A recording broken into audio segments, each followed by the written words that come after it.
Online platform पर मैं प्रेमचंद मिश्रा आप सभी का हार्दिक स्वागत करता हूं। साथियों, आइए जीएस के इस कड़ी को आगे बढ़ाते हुए आज हम लोग कहा जाए जीएस के अकॉर्डिंग महात्मा बुद्ध या बौद्ध धर्म जो हमारा कह दिया जाए सबसे ज़्यादा क्वेश्चन किस धर्म से पूछे जाते हैं साथियों, तो हमारा बौद्ध धर्म आएगा। सबसे ज़्यादा क्वेश्चन बनते भी हैं और सबसे ज़्यादा पूछे भी जाते हैं साथियों।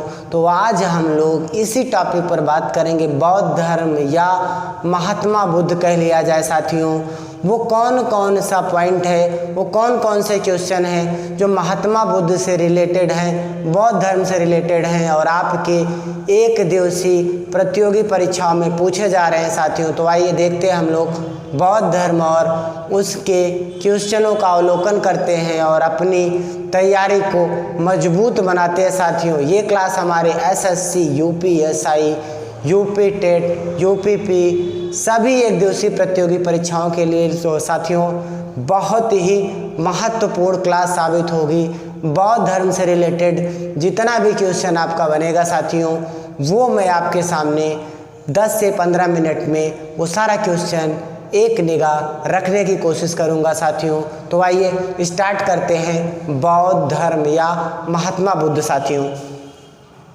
सबसे पहले हम लोग देखते हैं कि बौद्ध धर्म का जो फाउंडर है वो कौन था, तो महात्मा बुद्ध थे।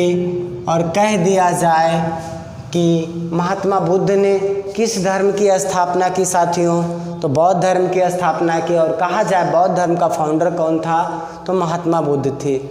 कुछ इनके नाम मिलते हैं साथियों। कहा जाए एशिया का प्रकाश स्तंभ किसे कहा जाता है, द लाइट ऑफ एशिया, तो महात्मा बुद्ध को ही कहा जाता है। सबसे पहले हम जानते हैं इनके बारे में कुछ इनका बैकग्राउंड, फिर उसके बाद हम देखेंगे कि क्या सिचुएशन थी, क्या कंडीशन थी, वो कौन कौन सी गतिविधियां हैं, फिर बाद में किस तरह से धर्म डेवलप होगा। तो सबसे पहले हम निपटाते हैं इनका पारिवारिक इतिहास। पारिवारिक इतिहास इस पर हम लोग बात करेंगे साथियों। तो सबसे पहले कहा जाए जन्म, तो 563 BC कहाँ साथियों, लुम्बिनी। कहा जाए मौत साथियों इनकी मृत्यु, तो 483 BC कहाँ साथियों, तो कहा जाए कुशीनगर। कहाँ होती है, कुशीनगर में होती है। कहा जाए बचपन का नाम साथियों सिद्धार्थ। बचपन का नाम क्या था, सिद्धार्थ था। पिता कौन था इनका, तो शुद्धोधन। पिता कौन था, शुद्धोधन। शाक्य कुल में इनका जन्म हुआ था। किस कुल में साथियों, शाक्य कुल में। इसीलिए एक नाम इनका शाक्य मुनि भी है। इसी कुल में जन्म लेने के कारण एक नाम इनका शाक्य मुनि भी है। माता कह दिया जाए साथियों महामाया। माता महामाया। महामाया कौन थी, इनकी माता थी। और इनके जन्म के कहा जाता है कि 7 दिन के बाद इनकी माता का देहांत हो गया। तो इनका लालन पालन इनकी मौसी प्रजापति गौतमी ने किया। और बाद में यही गौतमी आगे चलकर पहली महिला भिक्षुणी बनेंगी बौद्ध धर्म का साथियों। अगला पॉइंट बात कर लें भाई, पत्नी कौन थी, यशोदा। पुत्र कौन था, राहुल। सारथी कौन था, तो चन्ना।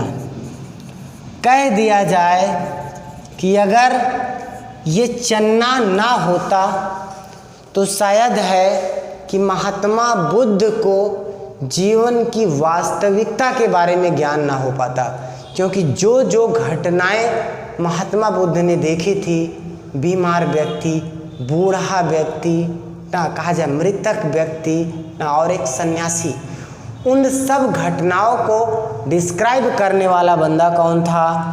तो इनका सारथी चन्ना ही था। और बाद में यही सारथी इनको ले जाके छोड़ के भी आएगा साथियों। तो ये कुछ हमारा महात्मा बुद्ध का कह दिया जाए पारिवारिक इतिहास। हाँ, इनका भाई कौन था? इनका एक चचेरा भाई भी था, देवदत्त। देवदत्त कौन था साथियों? इनका भाई था। तो ये इनका पारिवारिक इतिहास हो जाता है। इसके बाद हम उठाते हैं कि इसके बाद की घटना इनके जीवन से जो महत्वपूर्ण है। 3 शब्दावलियाँ साथियों कह दिया जाए। महाभिनिष्क्रमण, महाभिनिष्क्रमण कह दिया जाए।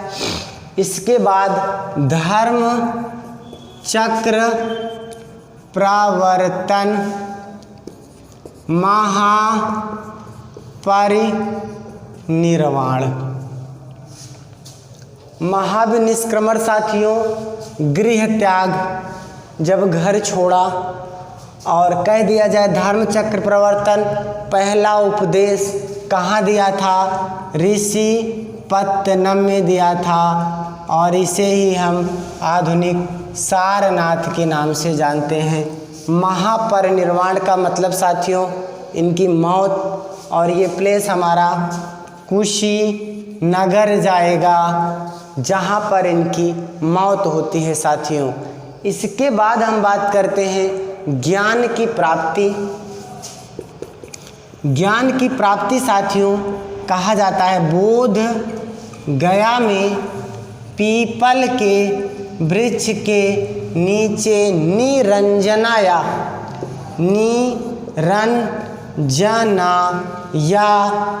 पुन नदी के तट पर इन्हें ज्ञान की प्राप्ति हुई थी। कहाँ पर?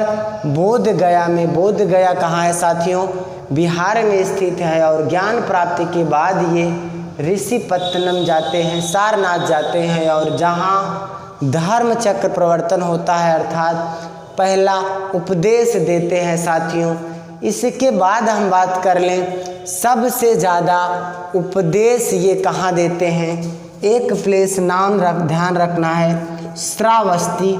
श्रावस्ती में सबसे ज़्यादा उपदेश कौन देता है? महात्मा बुद्ध देते हैं श्रावस्ती में सबसे ज़्यादा। तो ज्ञान की प्राप्ति साथियों बोध गया में सबसे ज़्यादा उपदेश, श्रावस्ती में पहला उपदेश, ऋषिपत्तनम में, और कह दिया जाए महापरिनिर्वाण कुशीनगर में।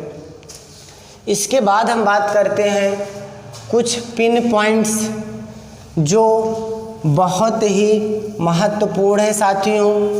बौद्ध धर्म में कह दिया जाए जो सिस्टम हमारा बनता है, सबसे पहले तो हम बात करेंगे बौद्ध धर्म के सिद्धांत।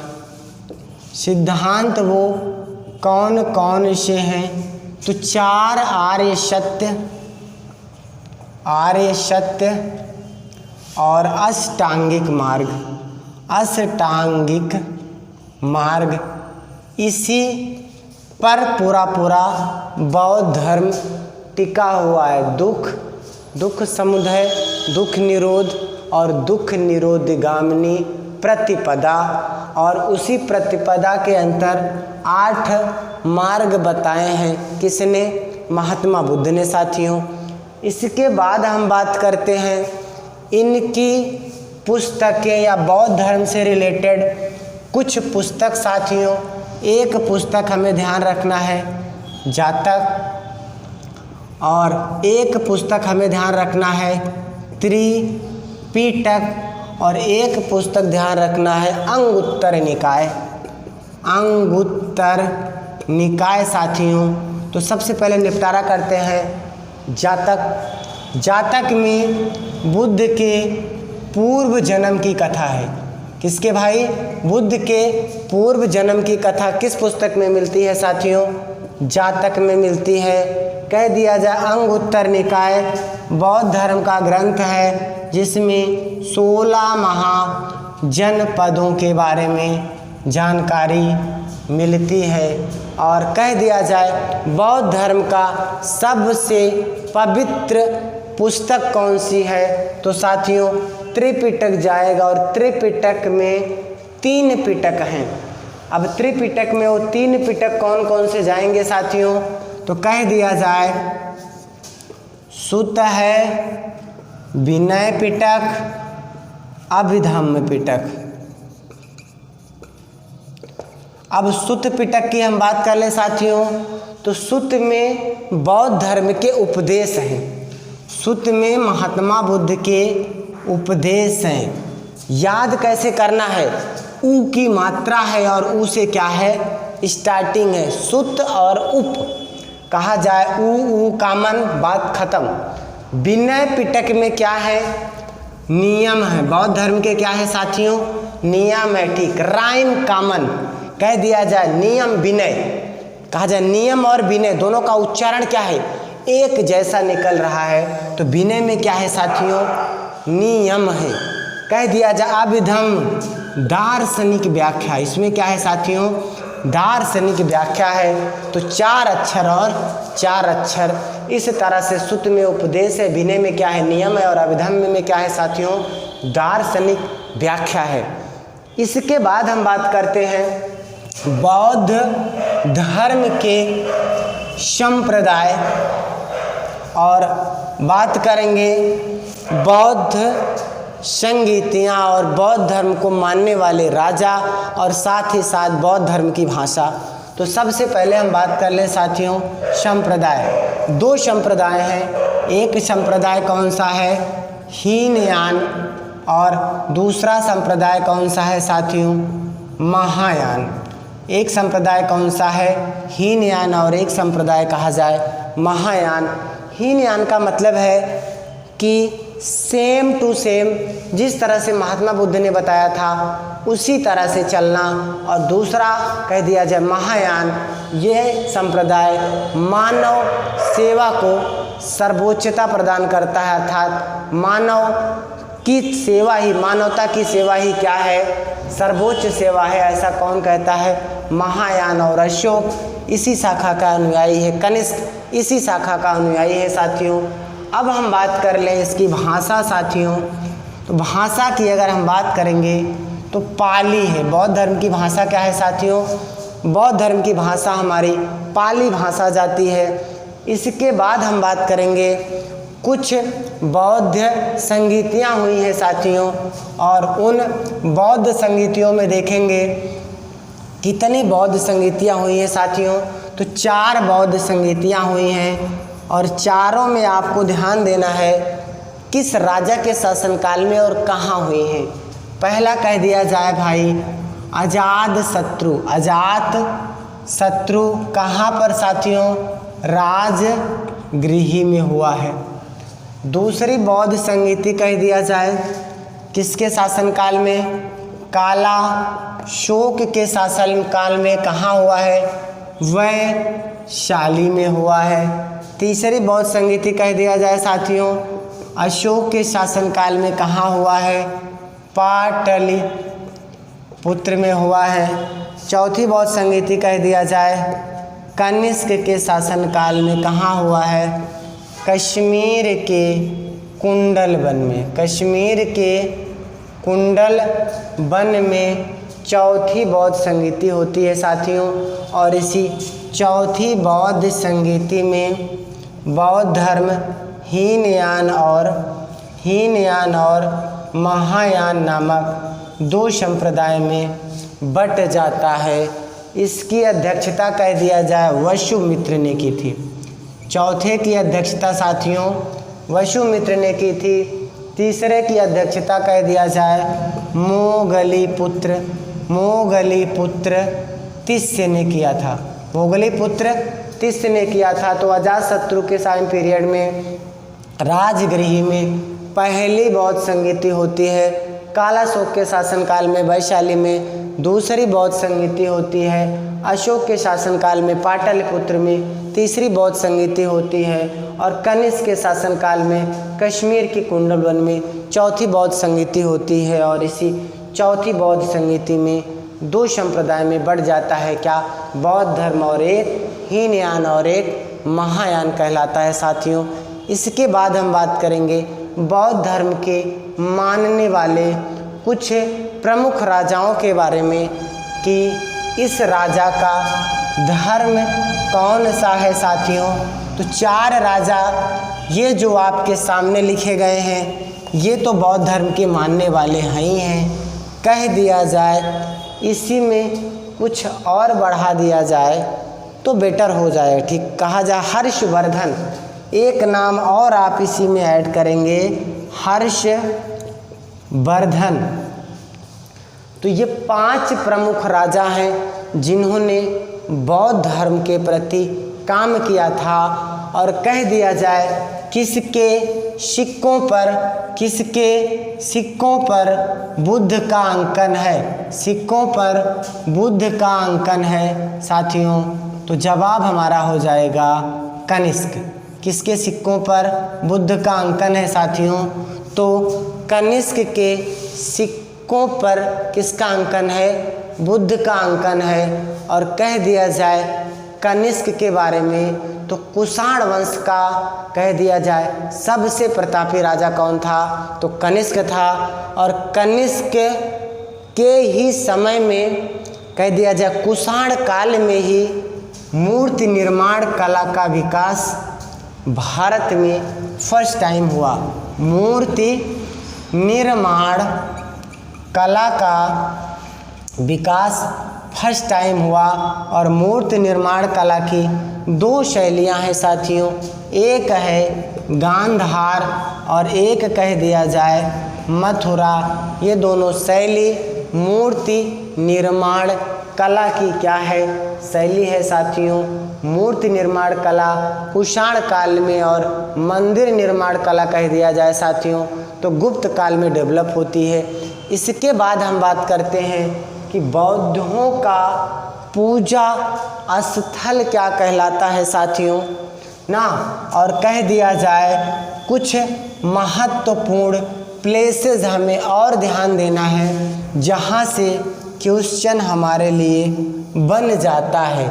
जैसे कह दिया जाए सबसे विशाल स्तूप सांची का स्तूप। सांची का स्तूप क्या है? सबसे विशाल है। कह दिया जाए किसे हम शांति स्तूप के नाम से जानते हैं? तो राजगिरी का जो स्तूप है बिहार में स्थित है उसे हम क्या कहते हैं? विश्व शांति स्तूप के नाम से जानते हैं। विश्व शांति स्तूप के नाम से जानते हैं किसे? जो राजगिरी का स्तूप है सबसे ज़्यादा ऊंचाई पर स्थित है। अगला कह दिया जाए उत्तर प्रदेश का वो कौन सा स्थान है जो जैन और बौद्ध दोनों का प्रतिनिधित्व करता है साथियों? तो कौशाम्बी है। जैन का भी प्रतिनिधित्व करता है और बौद्ध का भी प्रतिनिधित्व करता है। कौन सा प्लेस? कौशाम्बी प्लेस साथियों। और कहा जाए ये हमारे सामने कुछ पिन पॉइंट्स थे साथियों। किससे? महात्मा बुद्ध से या बौद्ध धर्म से ना साथियों। वीडियो आपको कैसा लगा ना हमें कमेंट बॉक्स में ज़रूर बताएं। आपके कमेंट हमारे पास सादर आमंत्रित है साथियों ना। कहा जाए चैनल को ज़्यादा से ज़्यादा लाइक करिए, सब्सक्राइब करिए, वीडियो को शेयर करिए ताकि ये कम में दम वाली जानकारी ज़्यादा से ज़्यादा लोगों तक पहुंच सके जो आपके एग्ज़ाम आप से कम समय में ज़्यादा महत्वपूर्ण होने वाली बातें यहाँ बताई जा रही हैं साथियों। तो आज का वीडियो हम लोग यहीं पर क्लोज करते हैं। मिलेंगे कल एक नए वीडियो में एक नए जोश के साथ, एक नए उत्साह के साथ साथियों। जय